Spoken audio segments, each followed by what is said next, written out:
The word sensei means teacher, right? Well, yeah and no. You see, like most aspects of the martial arts, there's a lot more than what we see at surface level. Today, we're going to look at the context of the word sensei as it correlates to karate, but more specifically, we're going to look at other scenarios in arts where you would not use the word.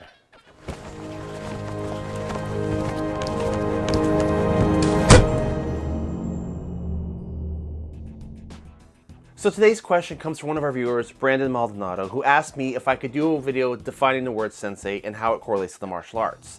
And he followed up by asking, how does one attain the title of sensei? That's a great question, and that's part of what we're going to look at today. So I want to preface this by saying that recently Jesse Enkamp, aka the Karate Nerd, recently did an episode about the word sensei itself, and he goes into great depth about the definition of the word, the roots of the word, and how it is properly used in society. So I definitely recommend checking that out. I've put a link down in the description below. What we're doing is we're going to go in a little bit of a different direction.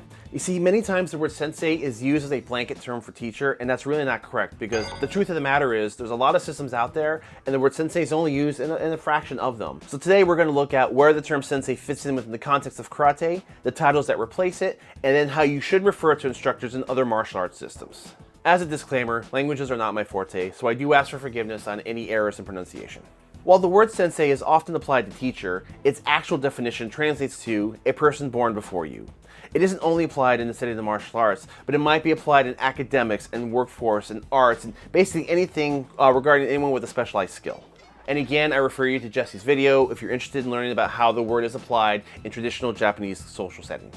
In the context of the martial arts, sensei is traditionally applied to teacher, but it's not exclusive to the art of karate. You see it across multiple Japanese systems, sometimes in judo, jiu-jitsu, aikido, kyokushin, and other Japanese arts. In America and a lot of the Western world, sensei is often used as a title placed before a person's name. Traditionally speaking, however, it is an honorific and it should be placed after the name. Now, what's really interesting is that, like most aspects of the martial arts, there are different applications of this title as they relate from art to art and school to school. Different Japanese styles and schools will have their own rules and references on the use of honorifics. For example, in Aikido, the founder is often referred to as O-sensei, meaning great teacher. Now, many times the word sensei is attributed to those who have just received their black belt and are now ready to teach, but this is not always the case. For example, let's take a look at Kyokushin karate. This might vary from school to school, but typically speaking, it's not uncommon to find first degree and second degree black belt levels referred to as senpai, which many times refers to as senior student. In many cases, you see the word sensei applied to somebody who's just achieved their third dan black belt level. So this is a good example of somebody having to have significant black belt experience before they are considered a sensei. Then there is the title of Shihan, which is an honorific to denote a master instructor. And in the case of Kyokushin, this title usually applies to the 5th, 6th, and 7th dan ranks. 8th dan and above may be referred to as HANSHI, which can mean exemplary teacher or headmaster of a style.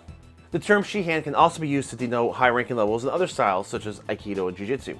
And if that wasn't enough, depending on the art, you may also hear the terms RENSHI, meaning polished expert, Kyoshi, or expert teacher or teacher of teachers, and SOKE, the absolute head of a style.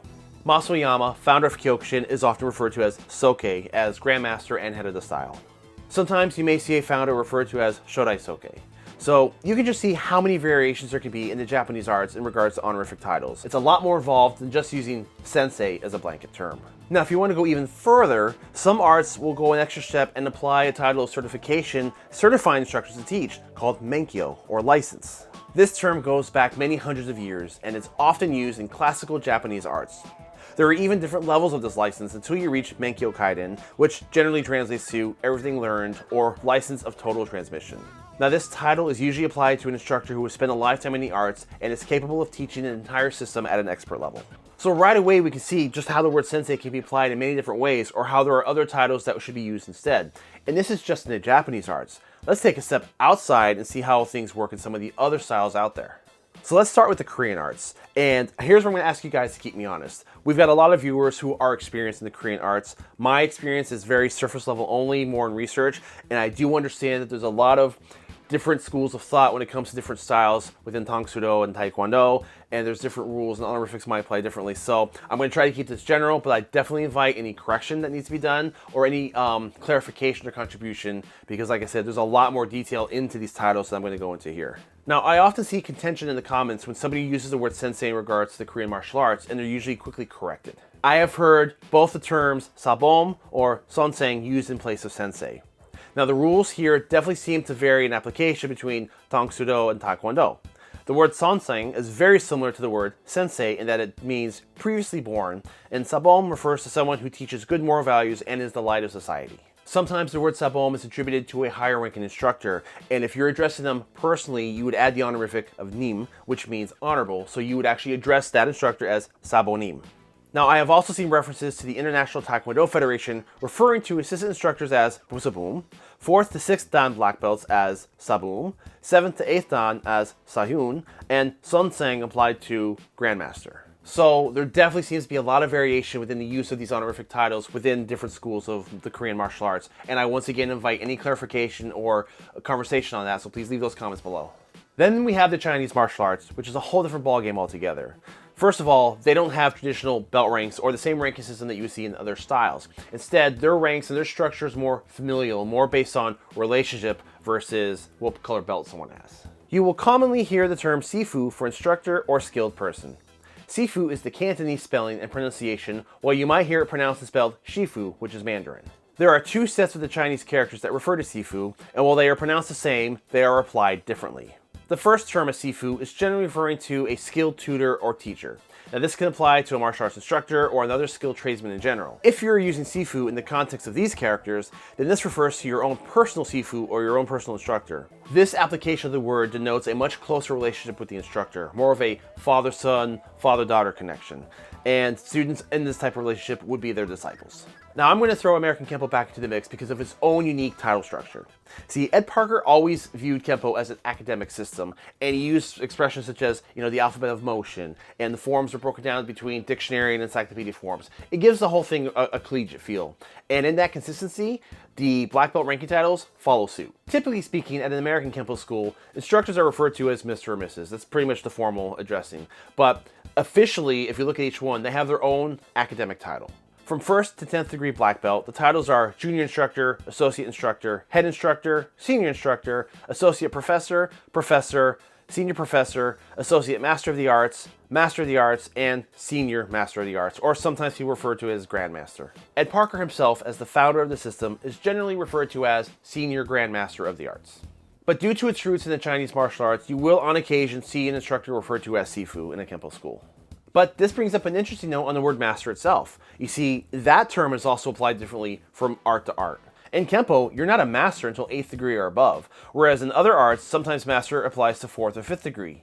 It will greatly vary from one system to another. In Capoeira, their instructors are referred to as master, or rather, mestre. Now, while you might also see the word master used in the Brazilian Jiu-Jitsu setting, more commonly you'll come across the term professor, or instructor.